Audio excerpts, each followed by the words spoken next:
Old Dutch Cleanser, famous for chasing dirt, present Nick Carter, famous for chasing crime.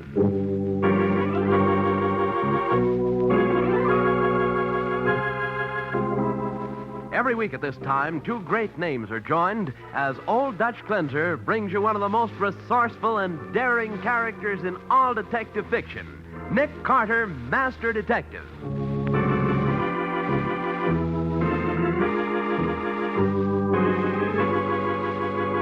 But, Nick, this panhandler syndicate must be headed up by someone far more intelligent than Big Louie Arkin. Obviously, Patsy. But who? I don't know yet. But whoever it is, he's made a mistake. What kind of mistake? Murder. Now I can track him down and find out who he is. Oh, but, Nick, if he's as clever as you say he is, he won't be easy to find. Oh, I'm not going to find him. I'm going to let him find me. Now, the case of the persistent beggars. Today's exciting Nick Carter adventure brought to you by Old Dutch Cleanser. Our story begins in a hideout in a deserted riverfront warehouse. A masked man, whose Confederates fear and know him only as the boss, watches silently as his lieutenant, Big Louie Arkin, opens a large bag of currency and dumps it on the table. There it is, boss. Today's haul. Did every one of our collectors pay off, Louie? Yeah. Every panhandler in the organization kicked in. $5 a man, like they've been doing every day. You've told them that my orders are to use no actual violence when they solicit funds from the public? Oh, yeah, boss. Just like you told me. No rough stuff. Precisely, Louie. No rough stuff. However, I have no objections if our collectors are, shall we say, persistent. Yeah, but some people, boss, well, they're cheapskates. They only come across with a dime or a quarter when our boys put the touch on them. Then tell the boys that's not enough. They're to get a $1 bill out of everybody they approach, even if they have to scare them to death. But, boss, you don't mean they should get too tough. Not too tough, Louie, but tough enough. Understand? Oh, yeah, I get you. Still, boss, you ain't doing so bad right now, you know. $1,000 a Louie, day. do you by any chance envy my success? Me? Oh, no, boss, no. I wouldn't want you to be unhappy working for me, Louie. I'm not, boss, honest. I'm satisfied with my cut. After all, it's I who organize these poor, downtrodden beggars. Assign them to their territories, give them what protection I can. Sure, boss, sure. And it's a sweet racket I got. Louie, your choice of words is offensive. Huh? This is not a racket. This is a legitimate business. All in the name of sweet charity. Certainly it's no crime for a poor man down on his luck to beg $1 for food and shelter.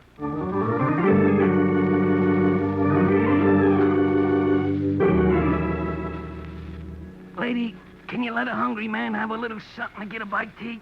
Oh, well, here's the dime. A dime?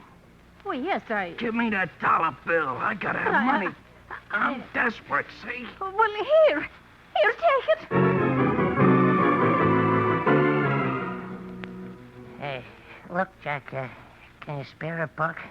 My wife's sick, and I gotta buy her some medicine. Hey, what goes on here? You're the third panhandler who's approached me tonight. I'm not going to give away any more... Look, Jack, I'm a desperate guy. I need dough. And you better not be a cheapskate about it. Understand? All right, here you are. A buck ain't enough, Jack. Not enough. I got a lot of medicine to buy. Better make it 2.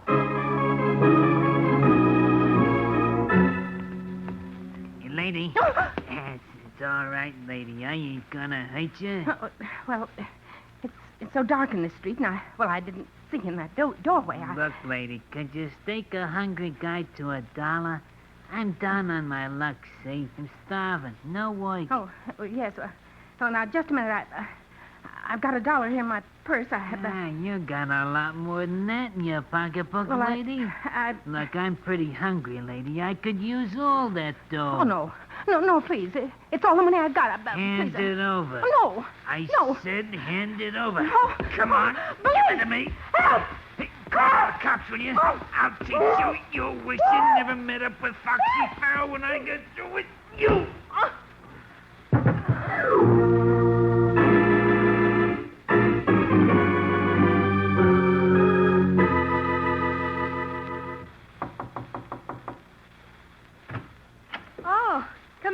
Sergeant. Thanks, Patsy. Hi, Matty. Hiya, Nick. Hey, what's on your mind? Plenty, Nick. You know those panhandlers that have been mushrooming all over town lately? Yeah? No, I'll say we do. Well, you can't walk 2 blocks these days without one of them approaching you. Yeah. Well, the pressure's on down at headquarters. Newspapers are after us hot and heavy to clean up the city. So is the mayor. And every day of the week we get our ears beaten off by the Citizens Reform League. Oh, yes.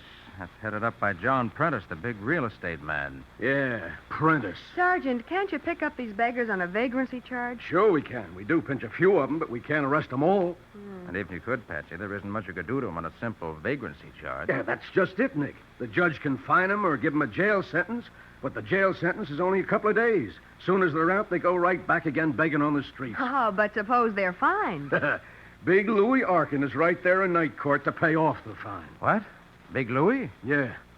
Well, that's very interesting, Matty. Why should a big operator like Big Louie take such an interest in down-and-out panhandlers? Oh, I wish I knew. Look, Nick, the commissioner asked me to stop in and see whether you would take a hand in this business, huh? I'll be glad to, Matty.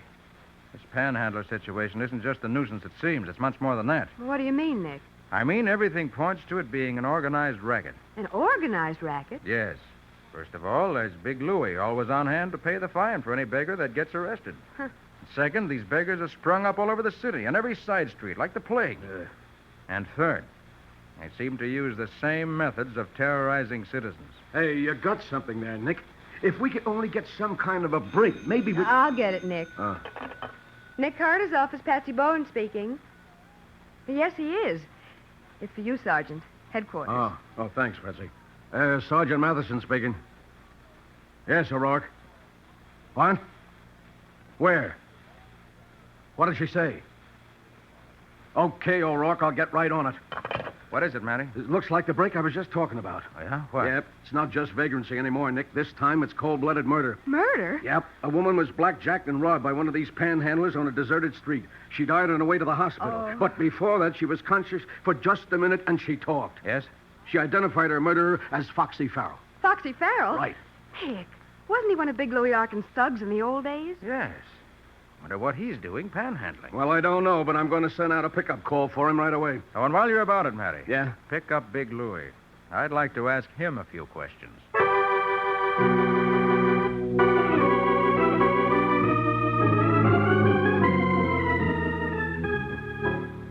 Now, look, Louie.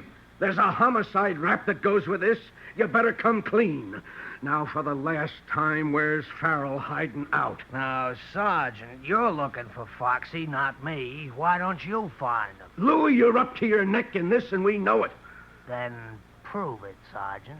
Why, you... Hey, wait a minute, Matty. No use getting upset. Ah. If Louie's in this, we'll find out sooner or later. Louie, why have you been paying the fines of these panhandlers when they come into court? Well, Carter, I'm a sentimental kind of guy, and a lot of these drifters used to be old friends of mine.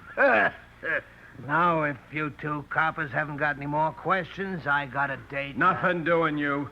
You're staying right here until we're ready to let you go. On suspicion, Sergeant? Wait.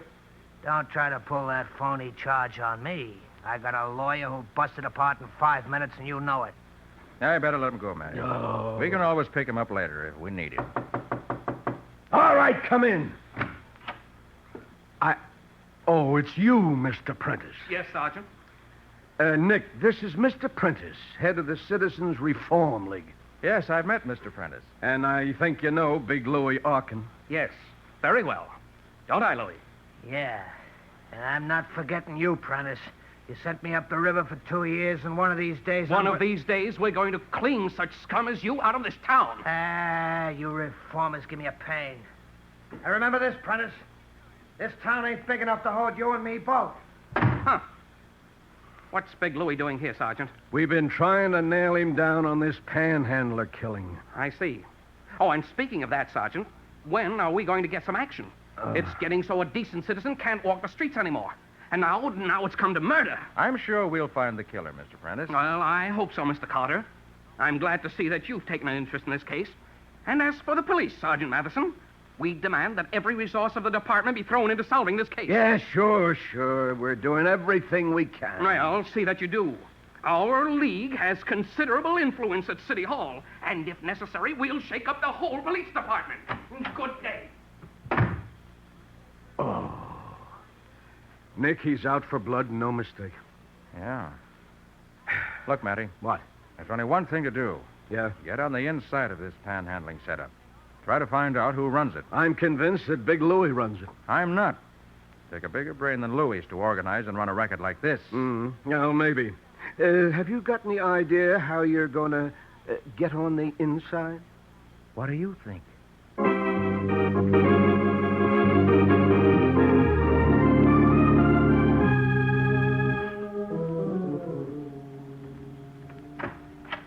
Hello, boss. Big Louie said you wanted to see me. Sit down. Yeah, thanks. What's it all about? Foxy, you shouldn't have killed that woman. Oh, now, listen, boss. You knew my orders.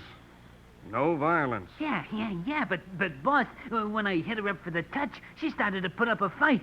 Gee, you could hear her yell for the cops a mile away. Her So purse was gone, Foxy, and you took it. Oh, boss, I run a legitimate business, Foxy. The collection of money for the poor and downtrodden, not robbery and murder. You know the rules of my syndicate. Yeah, but Boss, what are you going to do? To use the underworld expression, Foxy, you're hot. The police are after you, and worse than that, Nick Carter has been brought into the case. Yeah, but boss... Foxy, I have no use for bunglers in my syndicate. I'm going to have to dispense with your services. No, but boss, let me get out of town. I don't know who you are. You're always wearing that mask. Let me get out of... It's a pity, Foxy. You let your greed overcome your good judgment.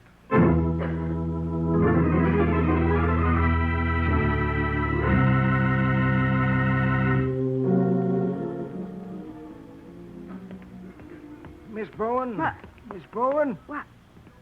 How do you know my name? I seen you around with Nick Carter. Look, Miss Bowen, my name's Davis. Snuffy Davis. I ain't had a thing to eat since 2 days ago. Could you spare a buck or two for a poor, hungry guy? No, I'm sorry. Hey, now, look, lady, I'm down on my luck, and I need some dough. Get your hand off my arm. No, not till you come across. Get your hands off me. Police! Hey, Patsy. What? Huh? Not so loud. What?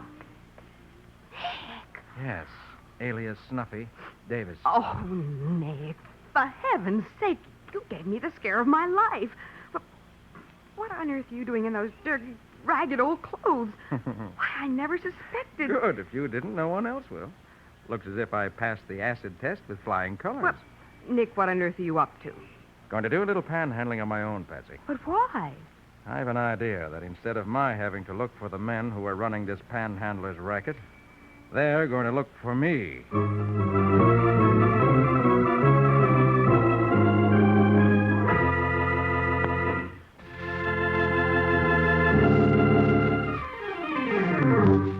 And now back to the case of the persistent beggars. Today's Nick Carter adventure brought to you by Old Dutch Cleanser.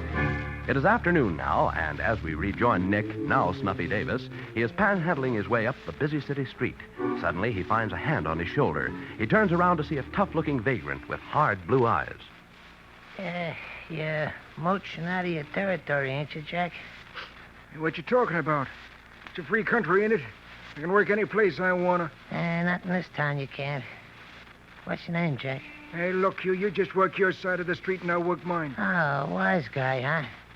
Come on, spill it before I wipe up the sidewalk with you. Hey, What's your name? Okay, don't get sore. My name's Snuffy Davis. Snuffy Davis, huh? That's right.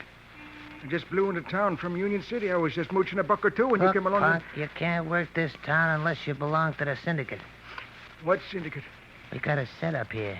Everything's organized. You gotta belong and pay off or else. Hey, what do you mean, pay off? Who's running this racket? Kinda nosy, ain't you, pal? No, but I don't want to work. How do I join this here syndicate? That's better. Now you're showing sense. You know what a Boulevard Tavern is? Yeah? Go in there and ask to see Big Louie Arkin. Big Louie Arkin. Yeah. Just tell him Eddie sent you.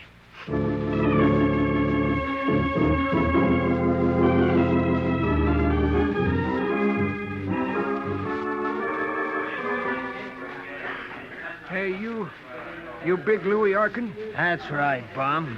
What do you want? My name's Snuffy Davis. Eddie sent me. I see. Well, what do you want? I want to work the street. But Eddie says I gotta belong to the syndicate. That's right. Cost you $5 a day, every day. $5 a day? Hey, that's a lot of dough. Look, Bum, you can take it or leave it. Ain't much choice, is there? All right, I'll take it. Okay. First, you'll have to talk to the boss. The boss? But I thought that you run this racket. You ask too many questions, Snuffy. Keep your trap shut and come with me.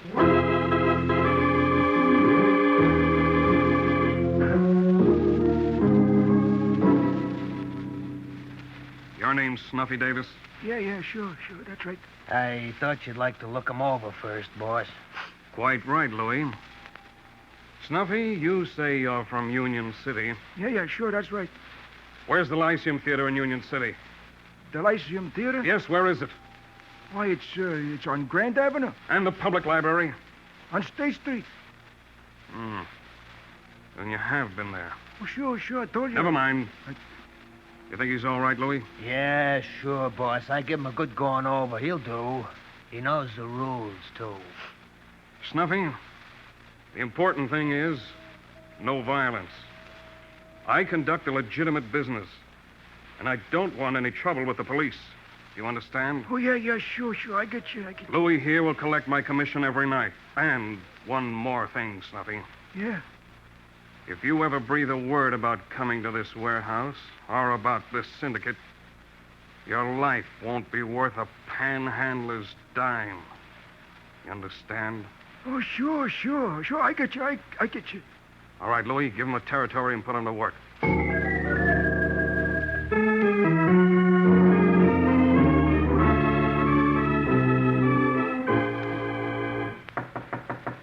Come in. Oh, Mr. Prentice. Yes, Miss Bowen. I just dropped by to see whether Mr. Carter has made any progress in breaking up this vicious gang of panhandlers. Well, he's working on it now, Mr. Prentice. And knowing Mr. Carter as I do... Well, Excuse me. Oh, certainly. Nick Carter's office, Patsy Bowen speaking. Patsy, this is Nick. Oh, I'm calling from a drugstore phone booth at River and 4th. River and 4th. Yes, now listen closely, Patsy. Mm-hmm. I met the big shot who runs this whole panhandler syndicate a half hour ago at a deserted warehouse on the riverfront. At a deserted warehouse. Nick, who is he? I don't know yet. He wore a mask. A mask? Yes, covers his whole face. I met him through Big Louie Arkin, who turns out to be his right-hand man. Uh-huh, so there is someone higher than Big Louie. There is. Now listen closely, Patsy. Right. I picked up a clue to the boss's identity, and I need your help. Uh-huh. He parked his car in a dirt driveway next to the warehouse. I didn't see the car, but I went back later and checked the tire tracks. Oh, what was the tire pattern? There was nothing in the tire pattern. 4 new tires of a common make. But the width of the car, the distance between the right and left wheel tracks, gave me a tip-off. The width of the car? Yes. The boss, whoever he is, isn't driving an American car because the distance between his wheels isn't standard. In short, Patsy, he's driving some foreign car. Now listen closely. Yes, Nick. I measure the distance between the wheels. It's 5 feet, 2 inches. Check the Automobile Association and find out what foreign make car measures that wheel distance. You got it? Right. Check Automobile Association and find out what foreign car measures 5 feet, 2 inches in width between wheels. That's right, 5 feet, 2 inches. And when you find the make of the car, call the Bureau of Motor Vehicles and check who owns a car of that make. Uh-huh. Can't be very common. After you find out, call me back right here. All right, Nick. I'll get to the Bureau of Motor Vehicles right away. Oh, what's the number where you are? Virginia 90568. 90568. Right, and I'll wait for your call. All right, Nick, I'll hurry. Bye. Mr. Prentice, I'm sorry I kept you waiting. That's quite all right. I'll be running along now. I have a great deal to do in a short time. Good day.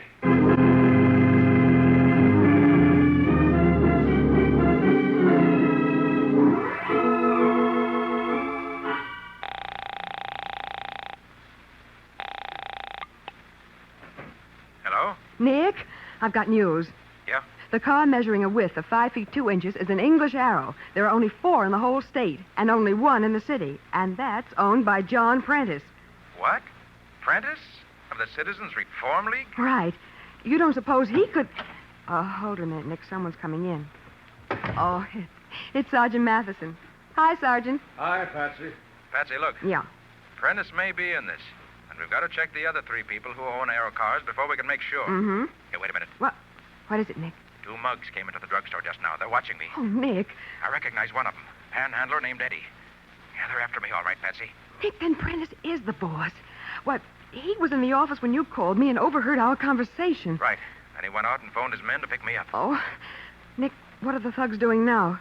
They're moving this way toward the phone booth. And they've got guns. Oh. Quick, Patsy, put Mary on the phone.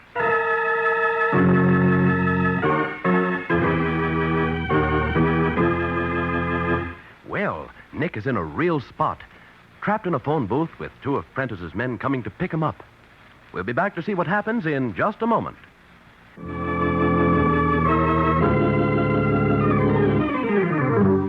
And now for the conclusion of the case of the persistent beggars. Today's Nick Carter adventure brought to you by Old Dutch Cleanser.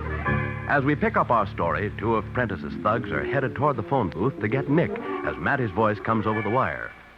Yeah, Nick, what is it? Matty, I've got to talk fast.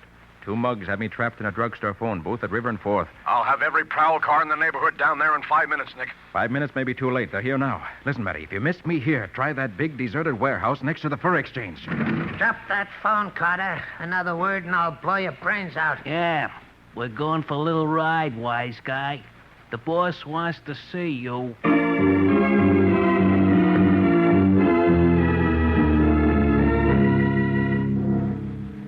Well, Carter, it looks as though you've outsmarted yourself. On the contrary, Prentice, you've outsmarted yourself. Your racket is ended. My dear Carter, my work may be ended, but so is yours. Wait a minute, Carter. You say the boss here is Prentice? That's right, Louis. Prentice, head of the Citizens Reform League, the man who sent you up the river. Why, you double-crosser. Don't make a move, Louis. The same goes for you, Carter. As you see, I've got a gun. Take off that mask. Why not, Louis? There you are. So you're Prentice. That citizens reform stuff was just a blind. Exactly, Louis. I'm about to retire with my earnings. Naturally, I intend that both of you will retire also. And permanently. You'll have to work fast, Prentice, if you expect to carry out your plan. Mr. Carter, you underrate me. I have plenty of time. First a bullet into each of you. Then through this window. And oh, what's that? The police, Prentice. Police? Okay, Prentice, But I warned you, Louis. Thanks for the opening, Prentice. Smash the light, will you, Carter? That won't help you. Miss me. Hard to hit what you can't see, isn't it? Now that your gun's jammed, I'll show you that this is the most effective way. Okay, boys, break it down. Nick, where are you? Over here, Matty. Are you all right? Sure, I'm all right. Turn on your flash. Yeah. Hey, what's Prentice doing here? Prentice, he's the big boss of this whole panhandling racket. What? And the other one with the bullet wound you already know. Big Louis Arkin. Right. I'll say I know him. He looks in bad shape, Matty. You better get what you can out of him while he can still talk.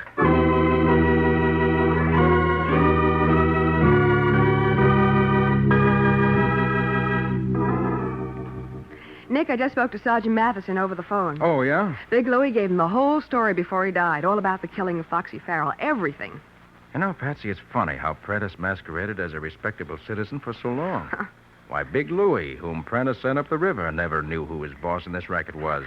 Well, anyway, Nick, the sergeant tells me this panhandling racket is definitely finished. Oh. Speaking of panhandling, Patsy, I've got something on my conscience. On your conscience? Yes, $7.25. It's the money I mooched while I was Snuffy Davis, remember? Hey, what'll I do with it? Well, why not give it to your boys' club, Nick? Ah, Patsy, you would think of a nice thing like that. That way, the money will really go to help those who need it. And that's what it was given to me for.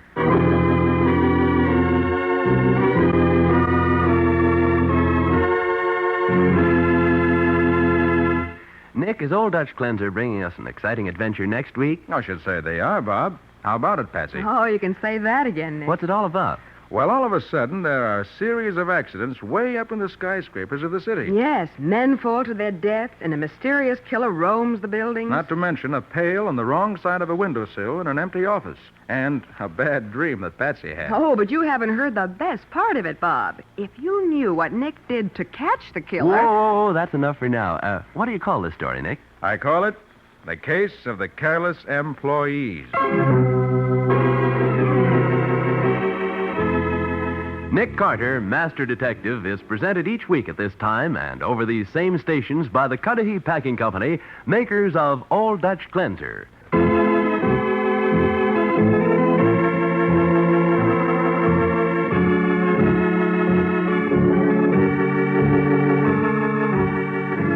Nick Carter, Master Detective, produced and directed by Jock McGregor, is copyrighted by Street and Smith Publications, Incorporated.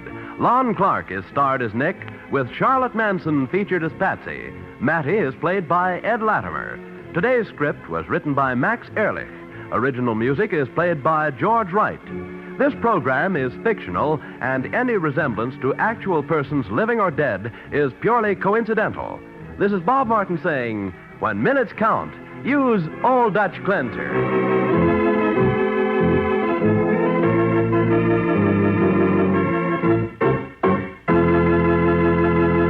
This is the Mutual Broadcasting System.